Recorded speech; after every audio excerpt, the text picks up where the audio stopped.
kulalamika kuhusu ukombozi wetu lingekuwa jambo dogo, kila mwanadamu analoliweza, usingekuja Yesu kutukomboa.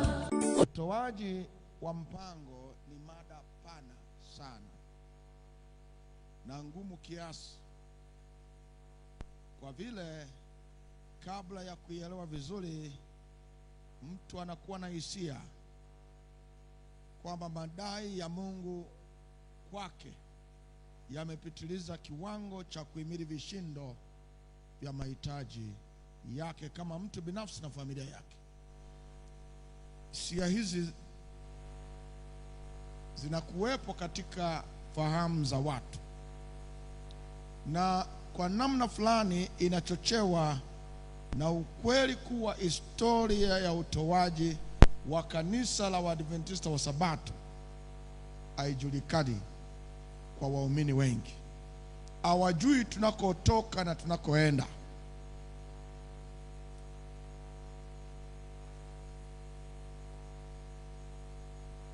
Na wengi wasiona nuru ya kutosha katika utoaji wa mpango bado wanapungukiwa pia na historia ya ukuaji wa nuru na mafundisho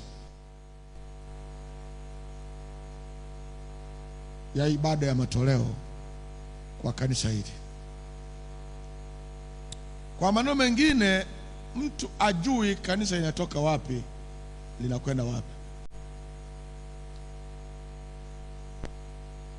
Kwa mfano, Israeli wanapoingia katika nchi ya Kanaani, Bwana alikuwa ana jukumu la kuwaondoa wenyeji wa nchi hiyo na kuwapatia wana wa Israeli nchi ya Kanaani. Pamoja na jukumu hilo, aliwaambia katika Kutoka 23 na fungu la 30, aliwaambia wanapoingia nchi ya Kanaani, ili uelewe, ndio Kanaani, ndio Kanaani.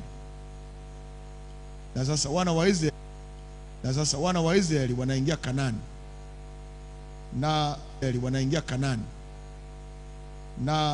na Mungu atawatoa wakazi wa hapa wote. Bwana atawaua wa Kanaani, halafu nyumba na mashamba lakini hamiri hivi sasa. Yani alionayo ni mengi, ila uwezo wa kuyastahimili na Mungu. Na ndio maana mhubiri anasema katika Mhubiri 3:1, kwa kila jambo kuna majira yake. Nitakuonyesha tu kidogo. Fungua Yohana 6. Alafu uambie yote au mengine ubaki nayo mpaka watakapokuwa wamekomaa. Naamini umefika. Hapa kuna wanafunzi, kuna watu wanamfuata Yesu. Nataka umechanganyikiwa.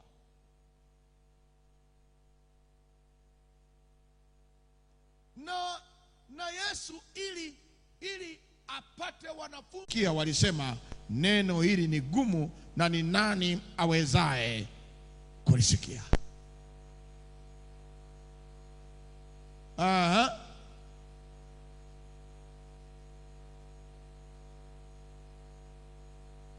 Fungu la 66, kwa ajili ya hayo wengi miongoni mwa wanafunzi wake wakarejea nyuma wasiambatane naye tena. Nuru inapokuwa inafunuliwa, wamemwacha Yesu, wakabaki wangapi? Angalia 67 ndio waliobaki. Mstari wa 67, Basi Yesu akawaambia wale thenashara, je, nyinyi nanyi mnataka kuondoka? Ule mkutano mzima umeisha, sasa amebaki na wangapi tu? 12. Basi Simoni Petro akamjibu, Bwana, twende kwa nani? Wewe unayo maneno ya uzima wa milele, nasi tumesadiki tena tumejua ya kuwa wewe ndiwe mtakatifu wa Mungu. Haleluya. Ina maana kama Yesu ataenda kujifunua, atajifunua kwa Hawa. Ndio maana wana wa Israeli wanapoingia Kanaani hawaingii siku moja, na wale wa Kanaani hawaondolewi siku moja. Na ndio maana hata nuru ya kanisa hili haikuja siku moja, ilikuja kidogo kidogo na bado inaendelea.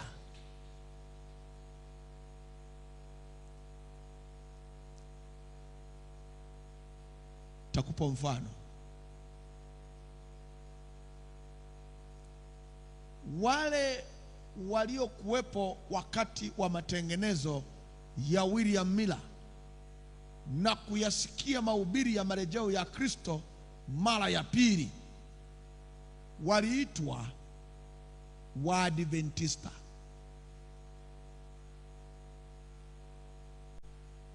Hawakuitwa Waadventista wa Sabato. Waliitwa Waadventista, na ibada zao waliziendesha Jumapili.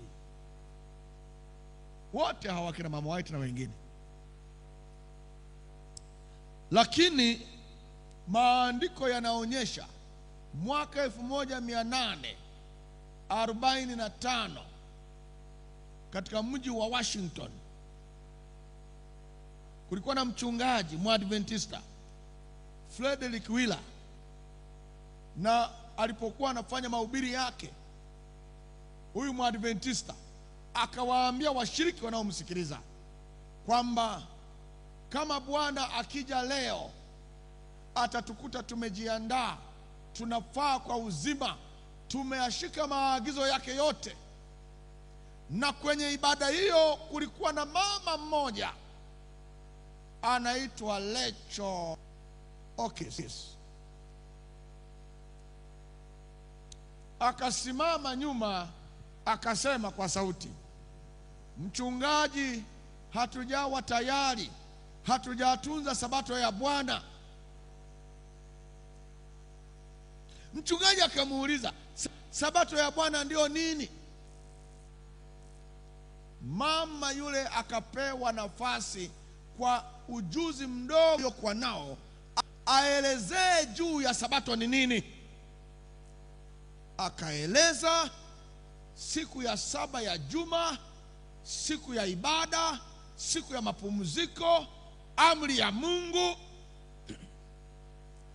Na yule mchungaji Frederick Wheeler akamsikiliza kwa makini, na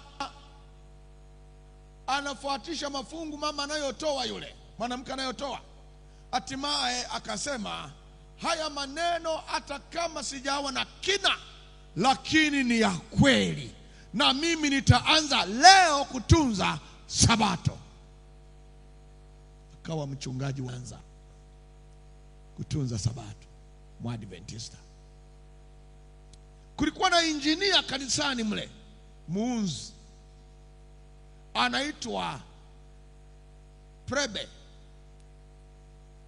Yeye na mchungaji Frederick Wheeler wakaandaa kijizuu, kipeperushi kinachozungumzia sabato. Wakaviandaa vingi, vikatawanywa.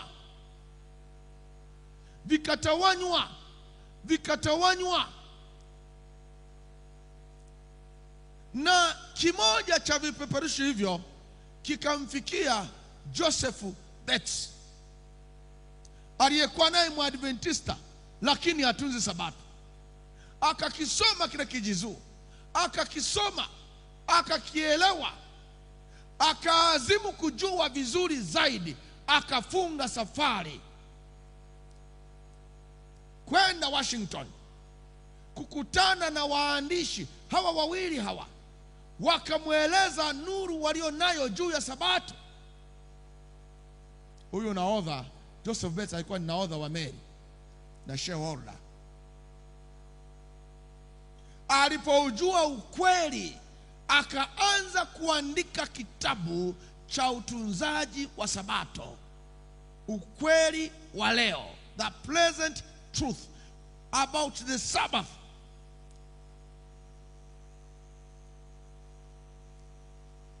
Akauza meli. Nauliza, humu ndani ya kanisa kuna aliyeuza meli kwa ajili tu ya kununua vitabu? Haya, tuseme katika lugha ya kawaida, linaingia kichwani kuuza meli ili uchape tu vitabu?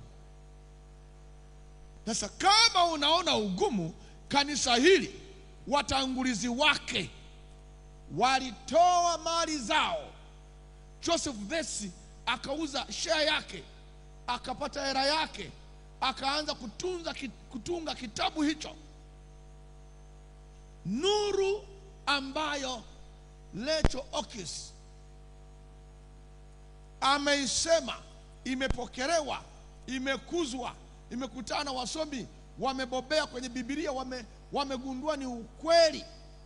Na moja ya mikutano pale General Conference, Joseph Bates akaja na hoja ya utunzaji wa Sabato, na Mama White alikuwepo. Akaieleza utunzaji wa Sabato ulivyo, alivyousoma katika maandiko, akaueleza. Mama White akasimama akasema, subiri kidogo, twende pole, zungumzia historia ya kanisa lako ambayo wakati fulani huijui, na ndio maana unaweza ukaacha kanisa kwa urahisi. Kikao kikaisha, kutano ukaisha. Siku hiyo Joseph Bates akarudi nyumbani. Sasa ukisoma kitabu kilichoandikwa na mwanahistoria wa kanisa hili, yule mtu wa Mungu alienda moyoni akuridhika, akawa anasema, huyu tumesema ni nabii, sasa mbona ukweli huu haujui juu ya utunzaji wa Sabato? Mbona hajui? Mbona hana nuru? Ni nabii gani hana nuru ya utunzaji wa Sabato? Nuru inakuja kidogo kidogo. Kwa kina mama, ukizaa mtoto huwezi siku hiyo hiyo ukamzamisha jua, atakuwa kipofu jumla. Kwa hiyo hata Mungu nuru yake kutoka kwake anaileta kidogo kidogo. Kesho yake kikao kikaendelea.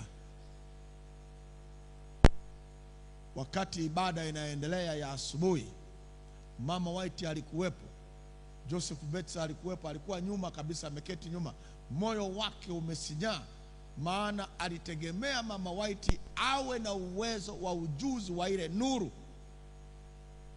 lakini huyo mama hakuwa nao. Wakati mhubiri anaendelea 10, Musa aliposhuka na zile amri 10, na wakati naona shuka na zile amri 10, na wakati naona yale maono, nikaona amri ya 4 ikiwa na nuru kubwa zaidi, inang'aa sana, na sauti nikaisikia ikisema, ikumbuke siku ya Sabato uitakase. Sasa ndugu zangu, nimesimama kuambia Sabato ipo. Joseph Bates akakurupuka kutoka nyuma, naye akaja na anapiga kelele, huyu mama ni nabii, maono yake ni ya kweli, ni nabii. Sikiliza, usiku alienda akisema sio nabii. Kwa kuwa Mungu anafunua nuru kidogo kidogo. Ninajua kinachotatiza kanisa.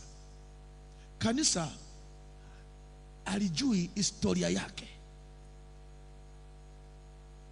maana watu wengine wamebatizwa jana. Kwa hiyo historia ya kanisa hili haijui. Tunatoka wapi, tunaenda wapi hajui. Nuru ya Sabato ikaingia, na ndio maana basi walikuwa wanaitwa Waadventista. Sasa wakaongezewa kitu kingine, Waadventista wa Sabato. Waadventista wa Sabato, wanaotunza siku ya saba ya juma. Waadventista maana yake wanamsubiri Yesu mara ya ngapi? Ya pili. Lakini pia wanatunza ibada ya Bwana Mungu ya siku ya saba ya juma.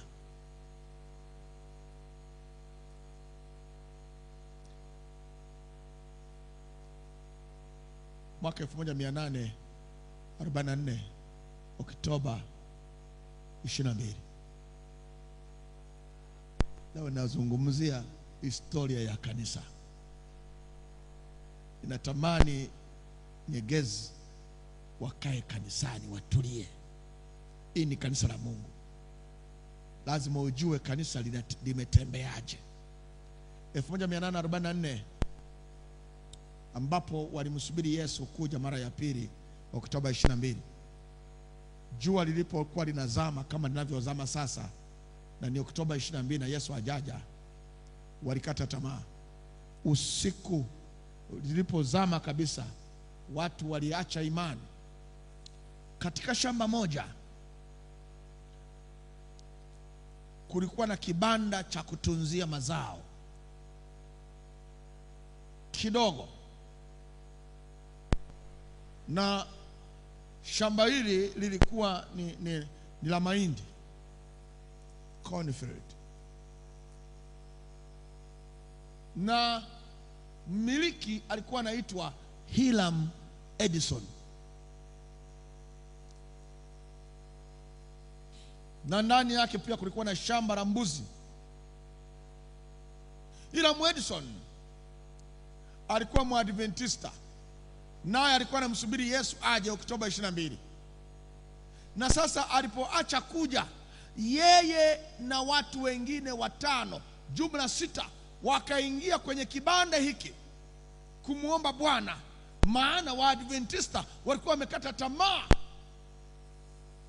Na ukisoma vitabu vyetu vinasema the great disappointment. Kufadhaisha. Wakaomba mpaka usiku wa manane, na ilipofika usiku wa manane, ndani ya kibanda hiki cha gara ya mazao, amama alikuwa anatunza mazao yake, nuru kuu ikaingia, na kila aliyekuwa ndani katika maombi akasadikishwa kwamba hajapotea.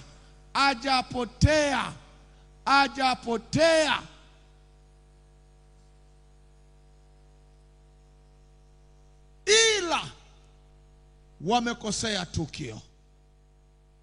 Asubuhi kulipokucha, hawa 6 wakatoka wapeleke taarifa kwa Waadventista wengine, yale maono ya Roho Mtakatifu walioyaona katika kile kibanda alichowafunulia. Niko kwenye historia ya kanisa. Adventist. Where are we coming from? Only for if we forget the past. Tunatoka wapi ukisahau ndipo unaasi. Lakini nakuhakikishia ukitoka kwenye kanisa hili utakuwa na uwezo wa kurudi tena. Na ndipo walipokuwa wanatembea wakaenda wawili. Hiram Edison akipita shambani kwake, walikuwa wawili, yeye na mtu mwingine anaitwa Crozier. Crozier yeye alikuwa ni mwandishi wa magazeti, muhariri wa gazeti linaitwa Day Down Star. Yuko mbele Mwadventista, na nyuma yuko Hiram Edison. Kila mtu, hawa watu wawili wamemezwa katika wazo la kwamba mbona Oktoba 22 1844 imepita na Yesu hakuja, kwa nini? Na kama Roho alituambia tukio ndio limekosewa, ni lipi? Wakati wanatembea, huyu aliye mbele anaendelea na safari na huyu wa nyuma anaendelea. Huyu wa nyuma akaona mbingu zinafunguka, kwa hiyo akasimama. Wa mbele maono hayo akuyaona, akaenda na safari. Huyu wa nyuma Ila Edison akaona mbingu zinafunguka na akaona patakatifu, patakatifu.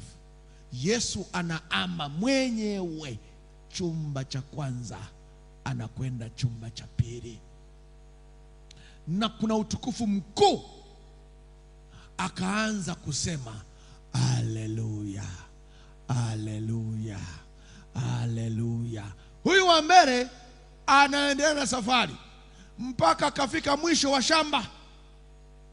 Alipogeuka amuoni, akarudi. Huyu ameenda wapi?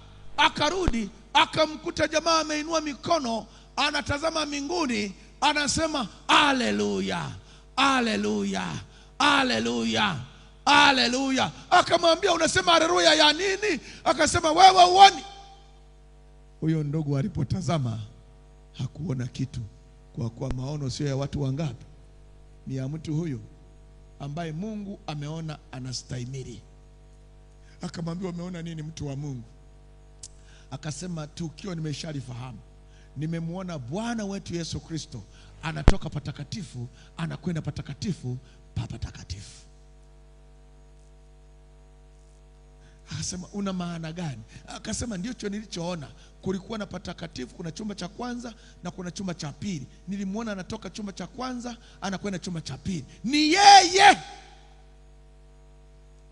Sasa imeandikwa wapi? Anasema, na mimi sijui. Wakarudi Waadventista wale wengine, ile pea nyingine, maana walikuwa 6, zile 2 zinaenda na safari, yeye na mwenzake wakarudi. Ile asubuhi wakaingia nyumbani, na walipoingia nyumbani mwa Ila Edison, wakakaa mezani na Biblia zao, wakasema tuanze kusoma mpaka tuone ilipoandikwa hayo maneno uliyoyaona. Ilikuwa asubuhi, wakasoma, hawakukutana na fungu. Mama yule akaleta breakfast, hawakuiona. Wakaendelea, akafika lunch, akaleta chakula cha mchana, hawakukiona. Akaleta cha usiku, hawakukiona. Wamezama, hawapati. Na jua lilipokuwa kabisa linazama, wakashindwa kupata fungu. Ndipo wakakubaliana kwamba kama ni Mungu ndiye amekuonyesha, basi anawajibika kutupa mafungu ya kutetea hiyo hoja uliyoiona. Sasa tutupe Biblia zetu chini, zifunguke zenyewe. Pale itakapofunguka tutasoma. Kama itakuwa haipo, hayo mambo tutaachana nayo. Wa kwanza akatupa, ikafunguka mpaka Waebrania 7. Wa pili akatupa, ikafunguka mpaka Waebrania 9. Wakaanza kusoma. Waebrania 7 akakutana na maneno yanayosema juu ya Melkizedeki kuhani mkuu, na juu ya Yesu aliyeingia patakatifu pa patakatifu, ambaye sasa si Mlawi, ni Yuda, ila Bwana amechagua mfumo mpya wa ibada. Huyu wa Waebrania 9 naye akakutana na maandiko yanayosema ameingia mbinguni hasa aonekane machoni pa Mungu kwa ajili yetu. Wakasoma Waebrania hiyo sasa, na waliporidhika na kujua Yesu ameingia patakatifu patakatifu, huyu mwandishi wa gazeti, mhariri na Hiram Edison wakaandika sasa muhtasari wa yale walioyaona na mafungu, akayaweka kwenye gazeti lake linaloitwa Day Dawn Star. Kabla Mama White hajaonyeshwa patakatifu pa patakatifu, Waadventista wote wakaanza kusoma na wakajua ya kwamba ameingia patakatifu pa patakatifu. Mama White alikuja kuonyeshwa baadaye, kanisa likatembea.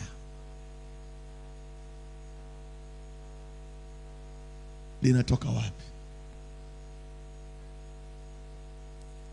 Kwa sababu hiyo, moja ya mgogoro uliokuwa na likabili kanisa wakati huo ilikuwa ni pesa za kueneza habari njema. Ndio ilikuwa mgogoro. Ulikuwa mgogoro. Na Yesu alikuwa amesema Roho Mtakatifu akifika atawatia kwenye kweli yote. Na kwa hiyo nuru ya kanisa hili ingeliongezeka na kukua,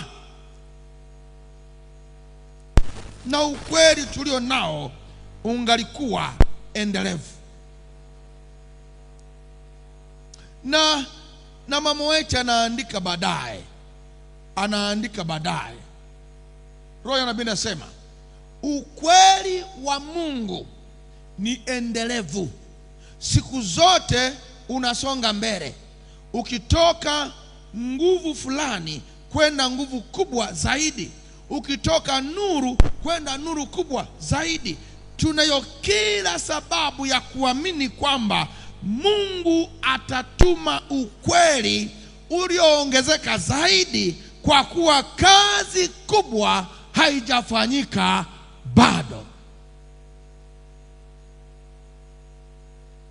Katika ufahamu wetu wa ukweli, kwanza kuna sehemu ya kuanzia kumwelewa, kisha kukua katika uelewa, kisha kufikia uelewa kamili. Muhindi huanza na jani moja, kisha majani zaidi ya moja, hatimaye muhindi uliokomaa. Mama White anaendelea kwenye mafunuo hayo. Vingi vimepotea kwa vile wachungaji wetu na watu wamehitimisha kwamba tunao ukweli wote unaohitajika kama watu wa Mungu, lakini hitimisho hili ni potofu na linakubaliana na udanganyifu wa Shetani, kwa kuwa ukweli utaendelea kufunuliwa siku kwa siku. Mwisho wa kunukuu.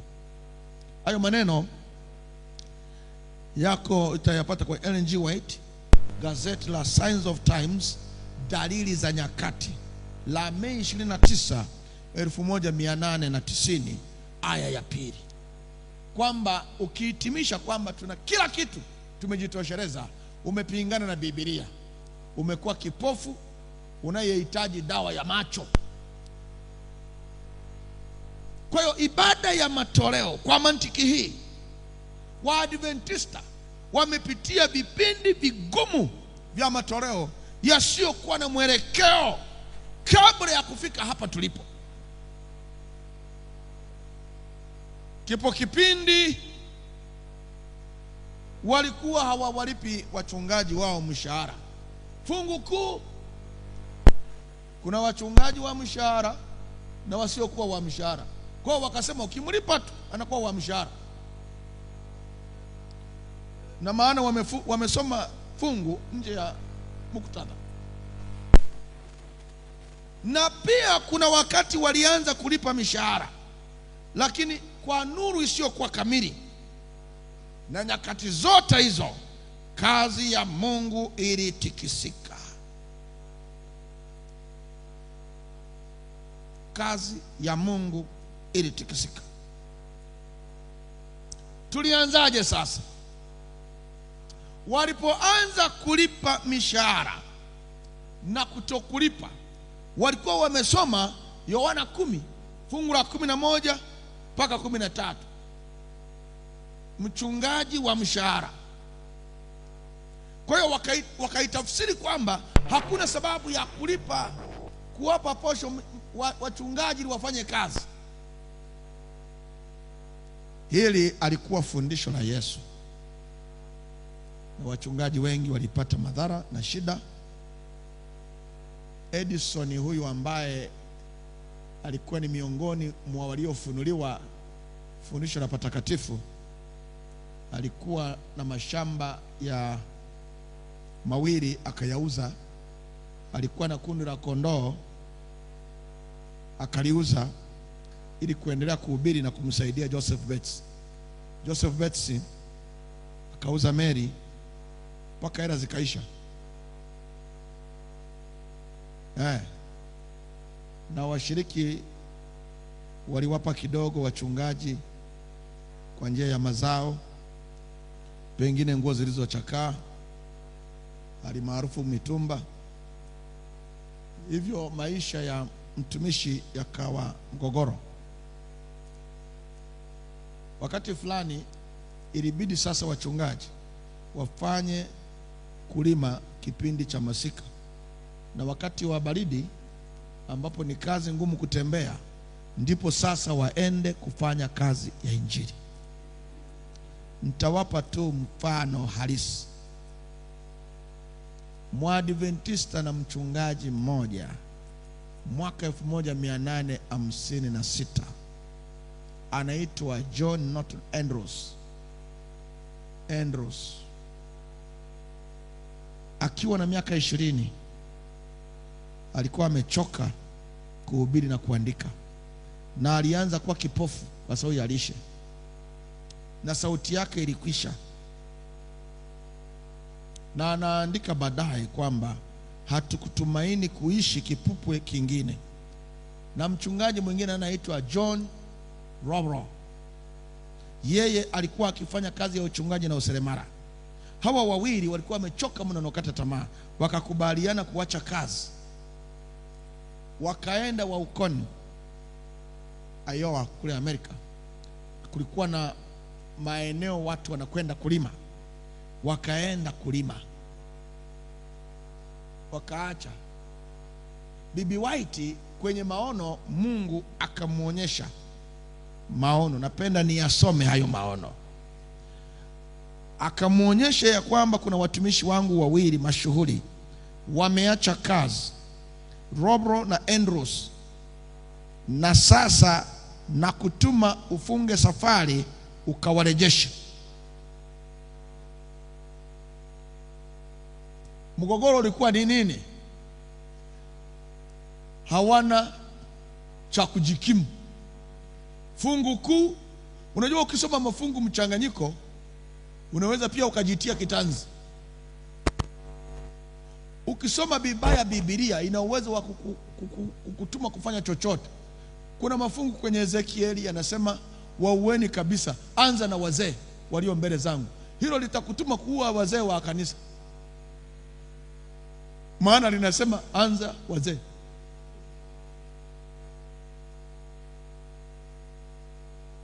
Kwa hiyo mafungu lazima yasomwe kwenye muktadha wake. Na hata vitabu vya Mama White navyo tunavisoma kwa muktadha wake. Ukisoma nje ya muktadha utahama kwenye ukweli. Kwa mfano, moja ya nukuu alizo nazo inasema msinunue baskeli, maana kununua baskeli ni anasa. Sasa nawauliza, sasa hivi baskeli nao ni ya kuzungumzia? Ni ya kuzungumzia? Kwa kumbe unaweza ukasoma fungu nje ya muktadha, ikiwemo na matengenezo ya vyakula. Unaweza ukahama kwenye muktadha mpaka ukafanya vipande vya nyama vikae kati ya Yesu anayeokoa na mwanadamu aliyekosa, kukae vipande vya Mungu aliyekosewa na mwanadamu aliyekosa, hapa katikati yupo mwanadamu Kristo Yesu, ndiye mwombezi pekee. Hakuna vipande vya nyama wala samaki wala nini hapa katikati. Kajichanganya na washiriki.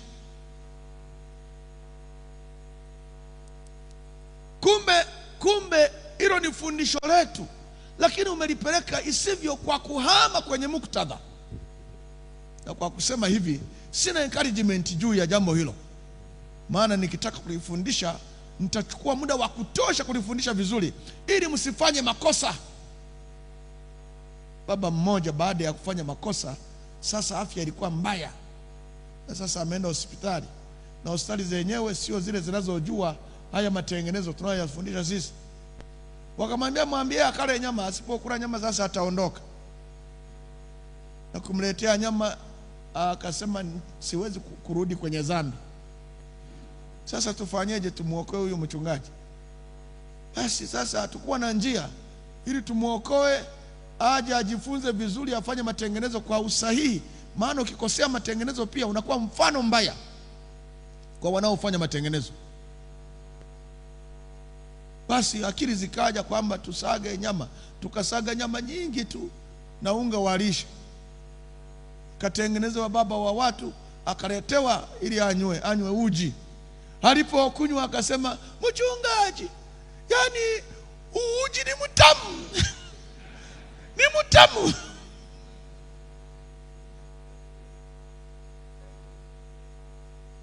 Kwa hiyo makosa ya usomaji, nuru ni yetu, unaipeleka pasipo msingi imara, unashindwa kufundisha watu mambo ya mbadala, watu wafanye nini, waache hiki, wafanye nini. Kwa hiyo nuru unaiondoa kwenye maana yake, ibaki kwenye maana yake. Tutapokea wote na washiriki watatembea kwenye nuru hiyo, maana inahitajika.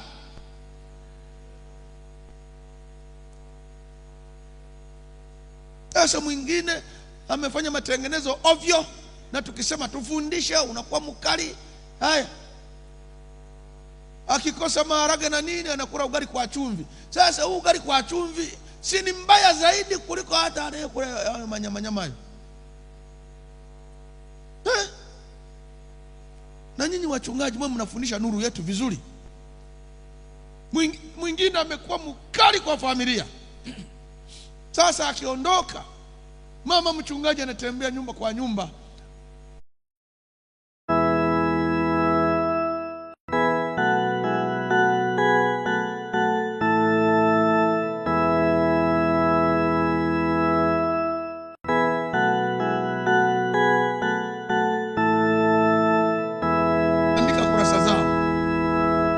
nikaenda kwa makambi, wameweka majani. Halikuwa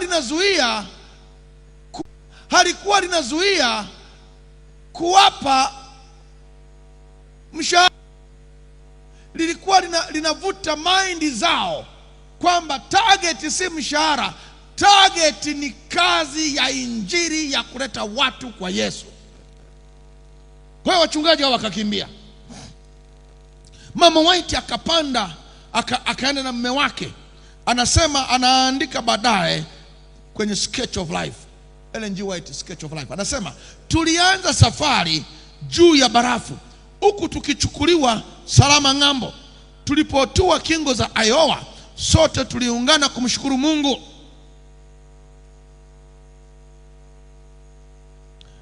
Tulifika Jumatano usiku, tukakaribishwa kwa ubaridi. Baadaye anasema Mama White akawakuta wale wachungaji wawili walioamua kuacha kazi kwa wakulima, akafundisha, alafu akawa anatoa wito, akirudia maneno, nirudieni mimi, asema Bwana. Ndipo mama wa mchungaji mmoja, Mama Mary Robro, ambaye hapo nyuma alikuwa akimlaumu mume wake kwa kumwacha nyumbani wakati akienda kuhubiri, aliguswa na ujumbe, akaungama kwa uchungu nafsi yake kwa ushuhuda wa nguvu, na kumsihi mume wake kurudi kazini.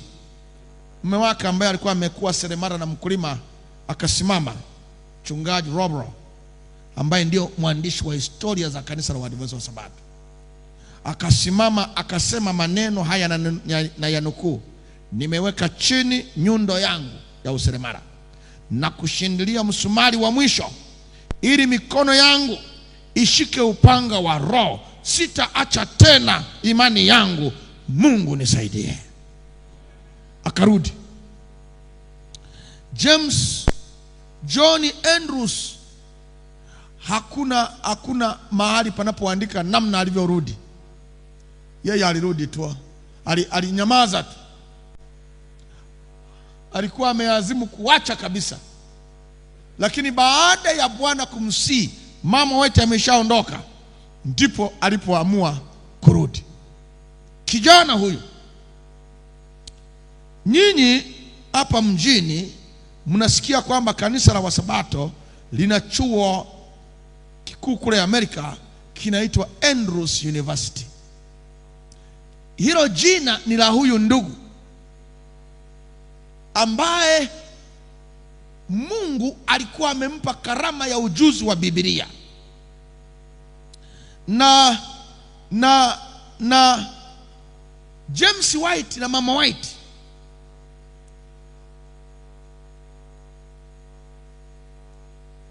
walikuwa wakipata chochote wanawapelekea hawa wachungaji ili wasiache kazi. Kwa hiyo swala zima la kukidhi familia zao lilikuwa gumu mno. Mchungaji John Fribbs na Rhodes wanaandika baadaye kilichotokea. Walitoa taarifa kupitia gazeti la Review and Herald kwamba wakati ni mgumu, nini kifanyike? Tumekutana na ndugu wengi wakizungumzia shida ile ile, wakisema nataka kusaidia lakini siwezi kwa sababu huu ni wakati mgumu, sina chochote.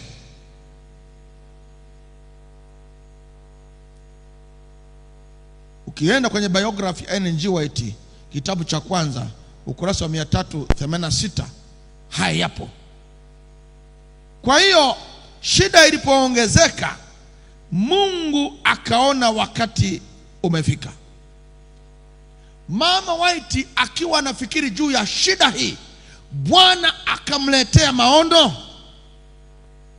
Ndipo anasema Bwana amenionyesha, anamwambia mume wake, ikiwa utaita wachungaji pamoja na umuite John Andrews toka Waikoni, Iowa, kisha aendeshe darasa la Biblia, mtakuta kwamba katika maandiko upo mpango kamili wa kutegemeza kazi ya Mungu. Haleluya.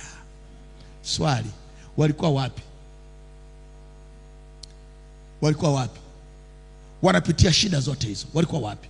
Nimekwambia Mungu anafunua nuru yake kidogo kidogo. Na hii na James White aliyekuwa mwenyekiti akamuita John Norton Andrews kuja Battle Creek kuendesha usomaji wa Biblia kwa nia ya kutafuta mpango wa Mungu wa kudumu wa kutegemeza kazi yake. Akaja Januari 1859. Kuna maswali huwa mnauliza, mimi nikilisikiliza najua hili la mwaka 1859. Ninakutazama usoni, ninagundua mchungaji wako hajakufundisha historia ya kanisa lako.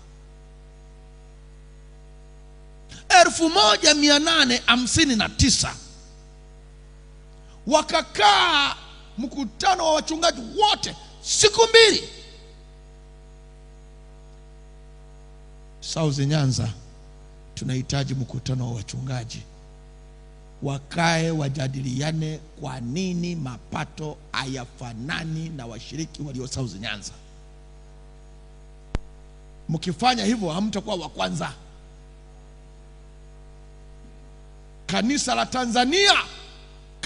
la Tanzania, majimbo yote ya Ntuku kuanzia NTC wakae wajadiliane kwa nini wako hivyo walivyo.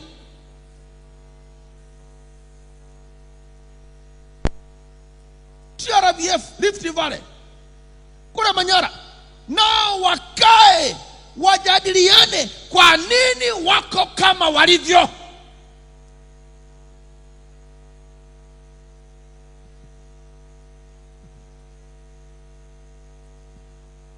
North Mara Field wakae wajadiliane, madini yote yako huko Mara, kwa nini wako kama walivyo. Mara Conference nao wakae. Bunda dhahabu tupu, Majita dhahabu tupu, Butiama Buhemba dhahabu tupu, migodi na migodi. Lakini washiriki wetu hakuna anayewekeza kwenye mambo magumu ambayo Mungu anataka awabariki.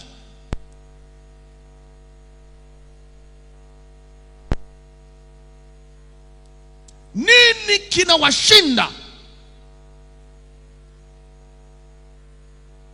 South Nyanza wakae, jiji lote hili la Mwanza, jiji la Mwanza, jiji la Mbeya, jiji la Dar es Salaam, majiji haya makubwa, maana kuna majimbo wana majiji, Mwanza ikiwemo South Nyanza. TRVF Arusha, jiji liko hapa la kitalii, watalii wamejaa, lakini washiriki wetu wamebaki kuwa omba. Nini kimekosewa? Nini hawajaambiwa? Nini wanadanganywa? Unajua, tunapomsubiri Yesu, tunamsubiri Yesu mara ya pili tukifanya na kazi zetu sisi wenyewe, tukiwekeza. Acha kubweteka.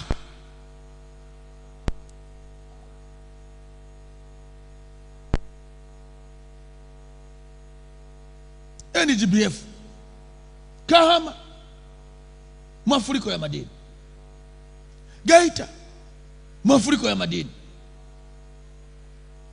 Shinyanga, mafuriko ya madini. Jina lenyewe ukanda wa dhahabu. Kiwango cha zaka haijafika inapotakiwa kufika. Nini kimekosewa? Mama White akaonyeshwa kwamba James White amuite Andrews aliyekuwa mtaalamu wa Biblia akae na wachungaji watafute sababu. Na washukuru TRVF, maana tunapotoka tu hapa tunakwenda TRVF ambapo wazee wote watakuwa hapa wa kanisa, makarani wote watakuwa hapa, mashibashi wakuu wote watakuwa hapa, watunza hazina wote watakuwa hapa, wakuu wa uwakili, wakuu wa majengo, kamati ya uwakili watakuwa hapo, jimbo zima watakuwa Beroya. Sababu ya msingi, tumeitana mwenyekiti wao mchungaji Mutaki na katibu na treasurer na mkurugenzi wa wakili wakaona kwamba hiyo mashine lete hapa, tunataka tupate sababu kwa nini tuko hivi vilema.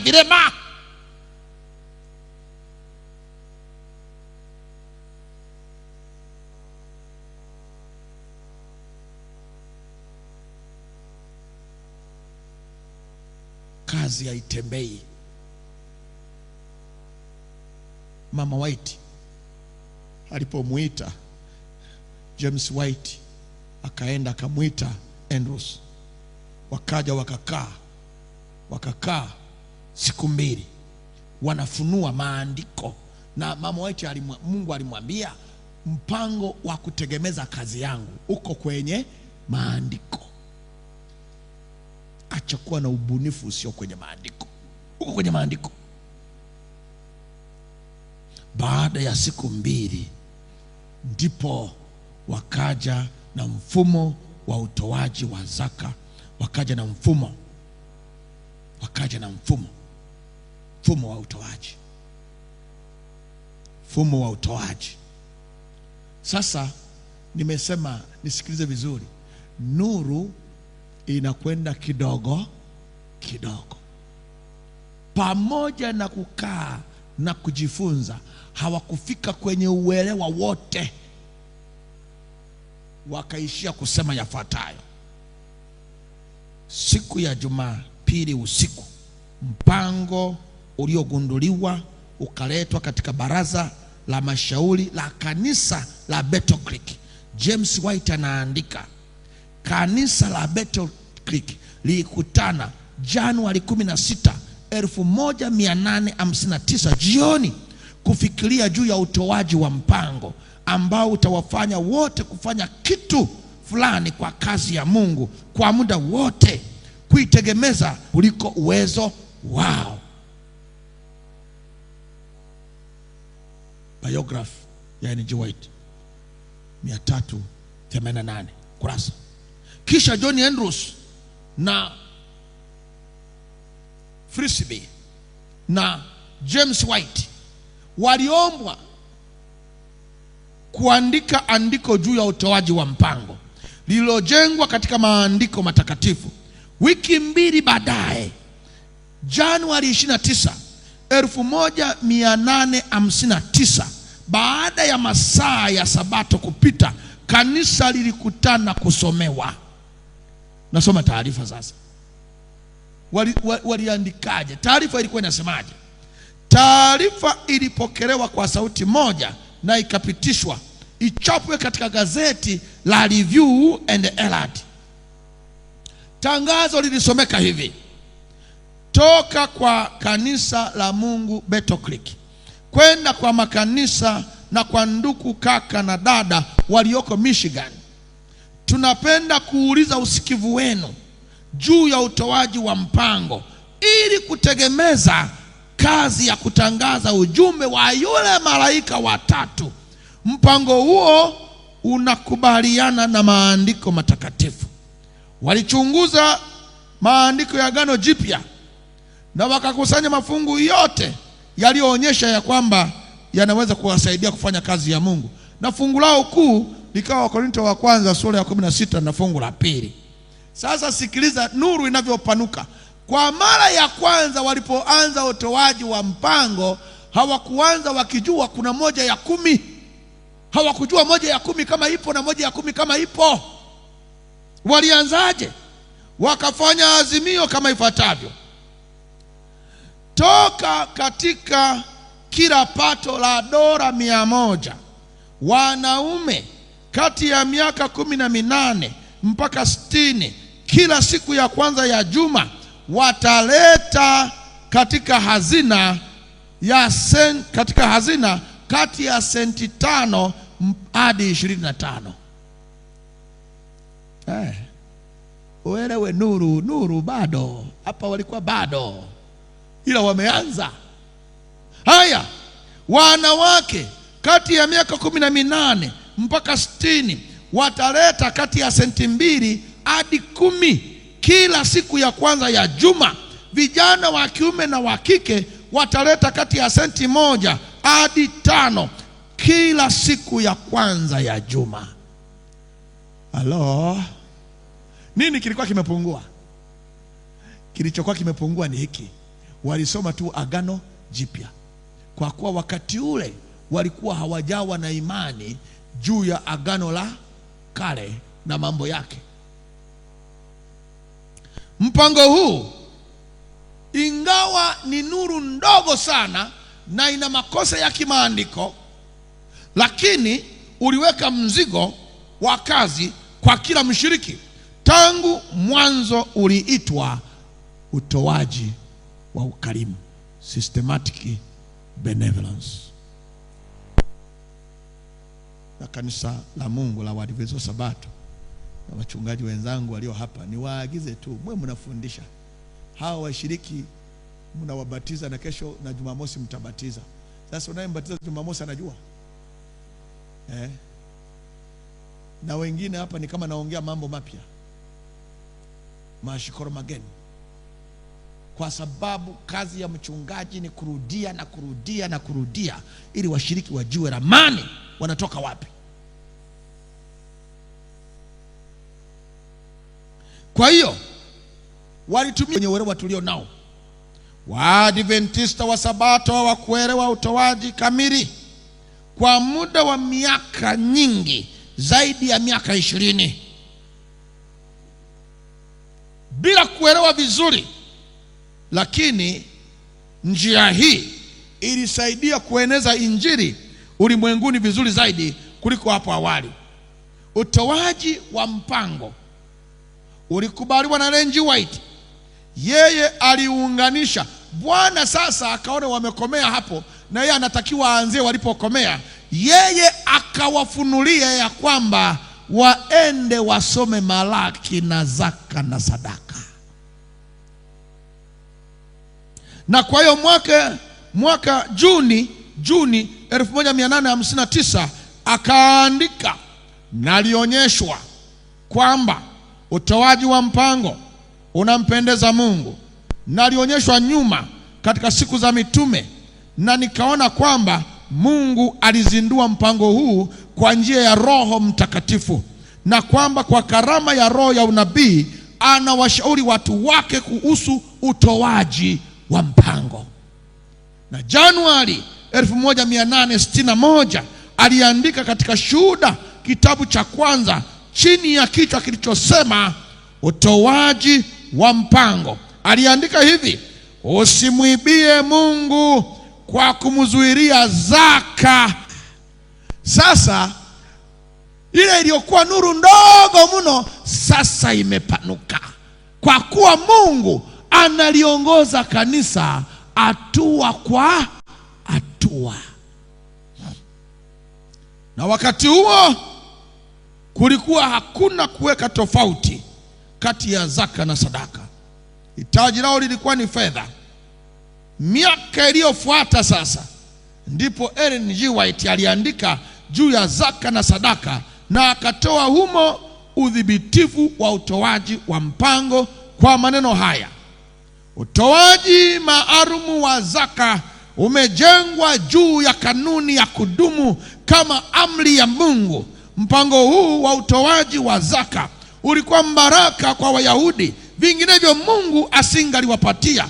Hivyo hivyo utakuwa mbaraka kwa wale watakaotekeleza mpaka mwisho wa wakati. Mpaka mwisho wa wakati. Ndipo mwanatheolojia mwingine ambaye sasa alianza kusoma kwa kina, anaitwa Carnlight, alionyesha kwamba ikiwa kila mshiriki atatoa matoleo yake kulingana na Biblia, basi matoleo yataongezeka mara 4 ya mapato yao ya wakati ule. Kisha katika kikao hicho kikaamua yafuatayo. Kikaamua yafuatayo. Nuru imeshapanuka sasa. Mkutano wa GC ukaamua yafuatayo. Ilikuwa ni mwaka 1876,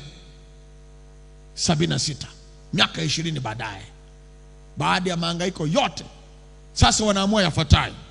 Azimio namba 1: tunaamini ni wajibu wa kila ndugu na dada aliyemshiriki au anaishi karibu na kanisa au anayeishi peke yake kutoa 1/10 ya mapato yake kwa ajili ya kazi ya Mungu. Haleluya.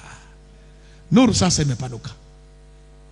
Imetoka kwenye asilimia ambayo haikuandikwa. Sasa wameanza maandiko.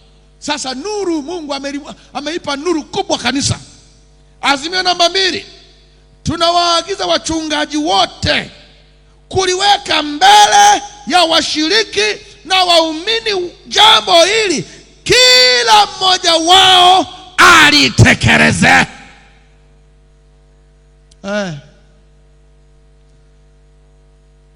Lifundishwe. Jambo la 3, kwamba mwenyekiti aunde kamati kuandaa kijizuu na kipeperushi kitakachoelekeza utoaji wa mpango. Mwenyekiti akamchagua ndugu DM Carnwright na Ulaya Smith kutengeneza hiyo kamati, na maazimio yaliyofikiwa yakaandikwa katika gazeti la General Conference, maalum na General Conference, na kuwekwa katika gazeti la Review and Herald la tarehe 6 mwezi wa 4 1876 ukurasa wa 108. Tunahitimishaje? Mpaka leo ilikuwa nafanya historia, church heritage. Tunaweza tukakesha, kila kitu tunachokizungumza naweza nikakuletea church heritage, kwamba kanisa lilianzaje, ndoa lilianzaje, watoto lilianzaje. Kwa leo nilikuwa nimelenga matoleo, lakini nataka pia nikujulishe ya kwamba sabato ilianzaje, nani alileta, na ili niwaonye pia kwamba mnapowaona wanaume na wanawake sasa, hiyo sabato iliyokuwa inatunzwa tangu wakati ule mwanadamu alipoumbwa, alafu hapa katikati ikachafuliwa, na baadaye wakati wa zama za giza ikaharibiwa, bado kwenye matengenezo makuu aliye introduce na kuizungumuza kwa kanisa la Waadventista wa Sabato bado alikuwa ni mwanamke, kuonyesha ya kwamba uwe na tahadhari na kazi ya Mungu. Kama hujui historia, tulia ndani ya kanisa, Bwana atakuvusha salama. Bado ibada ya matoleo ya kanisa la Waadventista wa Sabato inatoka mbali sana, katika safari ngumu yenye kukatisha tamaa, usomaji mwingi wa Biblia na maongozi ya Roho Mtakatifu, hatua kwa hatua mpaka hapa tulipo. Na kwa maneno hayo, kwa hivyo mambo mengi ambayo tunayawekea mashaka leo katika pango na kuwa na ukosoaji unaopotosha, kanisa liliwahi kukutana nayo na kuyatolea maelekezo kwa uongozi wa Roho Mtakatifu. Mungu ameliongoza kanisa lake toka mbali sana na wala hajaliacha. Ellen G. White ana haya ya kusema, anasema, Baba yetu wa mbinguni hakuanzisha utoaji wa mpango kujitajirisha mwenyewe, bali ili uwe mbaraka mkuu kwa mtu. Aliona kwamba mfumo huu wa utoaji wa mpango ndio mtu anaohitaji. Ellen G. White, Shuhuda kwa Kanisa, kitabu cha 4 ukurasa wa 405. Kwa hiyo jambo kuu ili ambalo nimelizungumza leo ni wito wa kwamba kanisa la Nyegezi lirudi katika utoaji wa mpango. Shetani anajua kwamba mkirudi atakosa wafuasi, lakini mkisimama vizuri mtavuna wafuasi na nyinyi wenyewe. Mkishaondoa vitu vyote kwenye nyumba zenu ambavyo ni mali ya Bwana, zaka na sadaka, fanyeni kama Agano la Kale katika Kumbukumbu 26 na fungu la 13. Vitu vyote vitakatifu nimeviondoa katika nyumba yangu, nami nimempa Mlawi na mgeni na yatima na mjane kwa mfano wa maagizo yako ulionihusia yote. Sikukosa maagizo yako yoyote, wala sikuyasahau. Hii ndiyo iwe tamaa ya kila mshiriki wa kanisa hili la Nyegezi la Waadventista wa Sabato. Utoaji wa mpango wa zaka umejengwa juu ya kanuni ya kudumu kama amri ya Mungu. Mungu anatusubiri. Swali kuu, taarifa zako zinasomekaje? Taarifa zako zinasomekaje? Taarifa zako zinasomekaje? Bwana akusaidie kuzisahihisha. Bwana akusaidie kuzisahihisha na kuziweka isomeke vizuri, akusaidie kurejea. Na nikuambie tu mwishoni kabisa,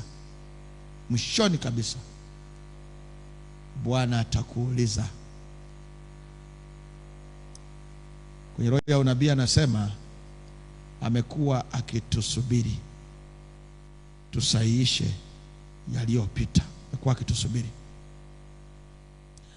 Amekuwa akitusubiri tusahihishe.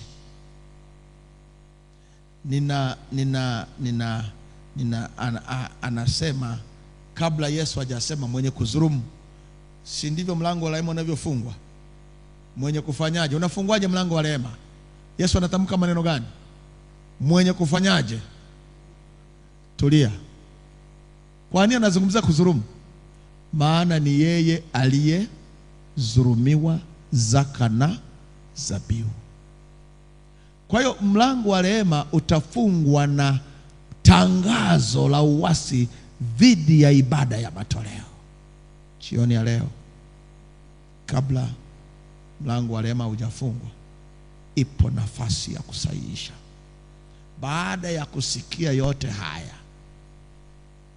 na kuona Mungu alivyoliongoza kanisa mpaka hapa tulipo, kama una mashaka yoyote, unasema kanisa la Mungu nimelitambua, kumbe linatoka kwenye nuru kwenda nuruni, na nitatembea sawasawa na Bwana atakavyoliagiza. Nitasimama kwenye andiko kwa habari ya matoleo. Sina mpango wa kurudi nyuma, nitasonga mbele. Simama kwa miguu yako mwenyewe. Kabla Bwana hajafunga historia, tunakotoka kumekuwa na historia. Niliwaahidi kwamba nitazungumzia historia ya tunakotoka. Nimezungumzia tu matoleo. Sabato nimeizungumzia kwa sababu ni ibada, na tunapokuja kwenye ibada ndipo tunakuja na matoleo yetu. Lakini marafiki zangu, jueni ya kwamba kwa habari ya matoleo, Mungu ameliongoza kanisa.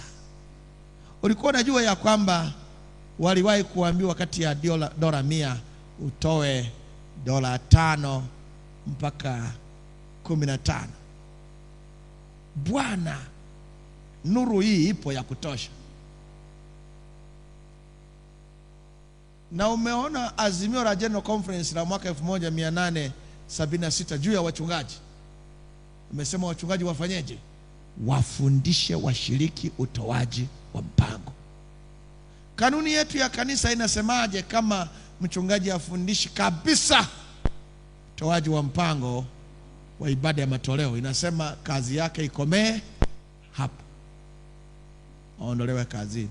Je, kama mambo hayo yanayoleta laana kwa watu wa Mungu, maana Maraki anasema wamelaaniwa, yanayoleta laana kasani hayasemwi, hao wanaosimamia wakomee hapo. Sasa nisikilizeni wazee wa kanisa, mmeangukiwa na jiwe kubwa, kwa sababu hiyo kanuni ya kanisa inasema msichaguliwe tena kama mzungumzii zaka na sadaka, na kama nyinyi kwenye jicho la kanisa hammo. Never trust them. Mungu hataki kanisa litoke alikolitoa. Anataka litembee, limalize kazi, limalize mwendo. Kwa hiyo swala la ibada ya matoleo ni tete, ni tata. Lazima lifundishwe kwa usahihi wake. Wengine wakiambia kufundisha, anakuja anasimama, mnaiba zaka, pumbavu, mmelaniwa.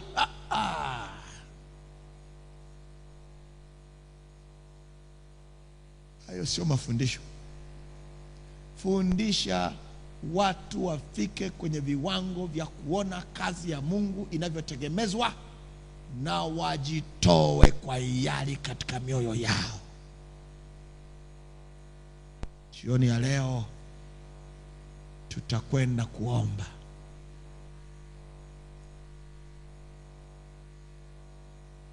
Ili Bwana aendelee kufunua.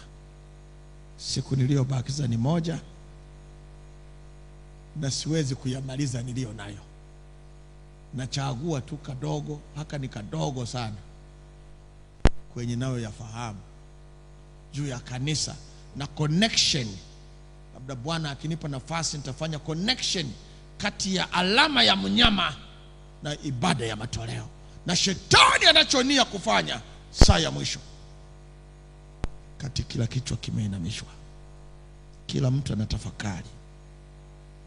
Wale mnaotutazama katika mtandao ya kijamii, mnaotusikiliza, msifanye dhihaka tena juu ya ibada ya matoleo. Mungu ametembea na kanisa. Baba, tunakuungamia mbele za uso wako.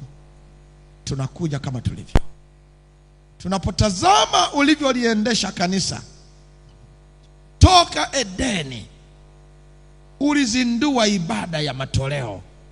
Adamu akiwa mwanadamu wa kwanza katika wanadamu wa duniani hapa waliopita kwenye viunga vya dhambi, akitoa mnyama wa kwanza, na kwa mnyama huyo ukamshonea nguo, kiwakilishi cha haki ya Kristo. Tafadhali wewe uliyefunua nuru hii kwa kanisa kidogo kidogo, ifunue nuru hii wazi wazi kwa waumini wa kanisa la Nyegezi.